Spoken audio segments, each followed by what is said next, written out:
As both a story writer and amateur filmographer, one of the most important things in storytelling is atmosphere. My love of horror comes from the great atmosphere that a lot of horror stories are able to tell. There's something so immersive about listening to someone narrate a creepy story or watching a creepy movie or even playing a creepy game in the dark alone with very subtle sound designs and feelings of uneasiness. Horror has always been one of my favorite genres, if not my favorite genre of story. When it comes to the love of horror that I have, this is originally what drew me into Dead by Daylight, but unfortunately for me, I came into Dead by Daylight a little late. We'll talk a little bit more on that later, but for now, I want to talk a tad bit more about horror games. Now, there's this big complaint among the Dead by Daylight community that Dead by Daylight is no longer scary, which is something that I don't fully understand or agree with, because even after 1300 hours, I am still getting scared by stealth killers. There are still times where I am on the edge of my seat, the pounding heart of the terror radius coming through and the eerie sounds and music and atmosphere that comes with some of the killers is truly a earth-shaking experience, and it's something that sends genuine chills up my spine. But I think that the reason that a lot of people say that Dead by Daylight isn't scary anymore is because one, they take the game entirely too seriously, and two, after a while, stuff's not going to scare you anymore. It's exposure therapy, essentially. Outside of legitimate phobias, there's almost nothing that can stay scary once you've experienced it over and over and over and over again. In the same way, a comedy can't always make you laugh if you just overexpose yourself to it. No matter how much you enjoy horror, it's always going to eventually lose its scares. That's why we're always looking for new ones. That's why I think the indie horror circuit, in terms of filmmaking, specifically on TikTok, is one of the best ones, because there's a lot of tons of creators on there who produce absolutely chilling videos. It's one of my favorite things to do. But back to what I was saying. I started after the what do they call it? The realms redone or something like that. Basically what Behavior did was they went through each of their maps and they updated the graphics into what I could only describe as modernized and generic. Here's the thing. This entire video started when I started binging old Pixel Bush videos, because up until this time, I haven't actually watched Pixel Bush or any of his videos, and I've been quite enjoying them, actually. They're very fun to listen to while I'm editing or while I'm working on something or playing Hearthstone or whatever the case may be. And occasionally I'll look over at the screen and I'll get a glimpse of the older maps, of the way they were designed. Haddenfield is actually a personal favorite of mine from what I look at the older screens, because it's just so atmospheric. And that's the key word of this video, atmosphere.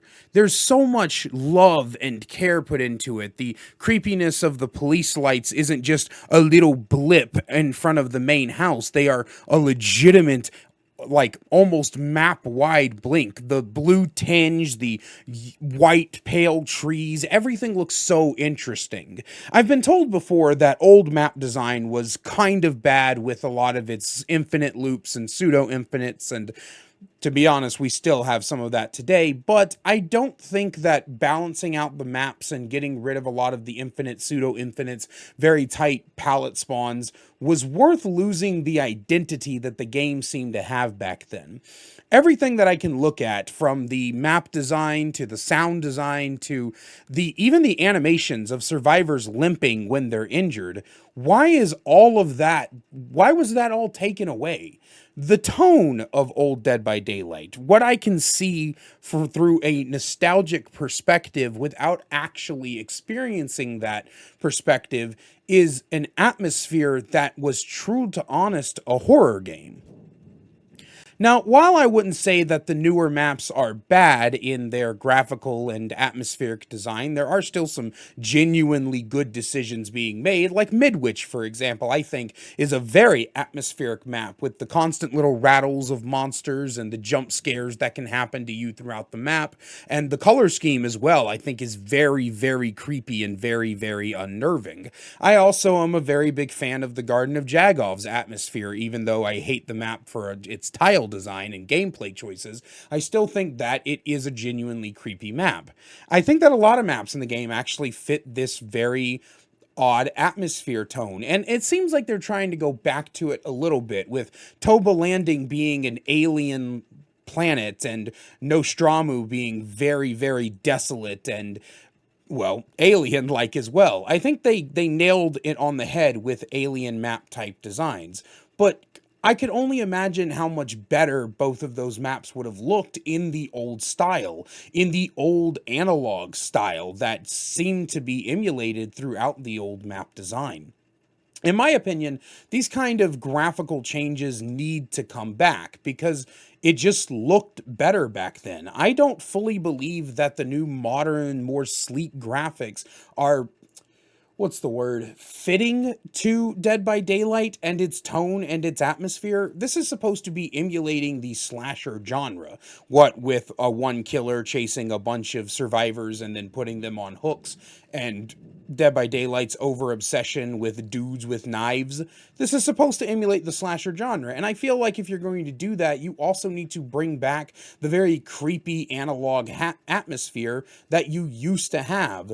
The oldness of the maps was something that really brought into the presentation of older Dead by Daylight, and I really don't understand why they decided to do this whole graphical update, when in reality, all that really needed to happen was some tile balancing, which is easy to do without completely shifting the tone and presentation of your map design. While I understand that the old maps are probably never going to make a comeback, because why would behavior just undo all of that work just because people ask for it, I don't think it would be a mistake if they did it.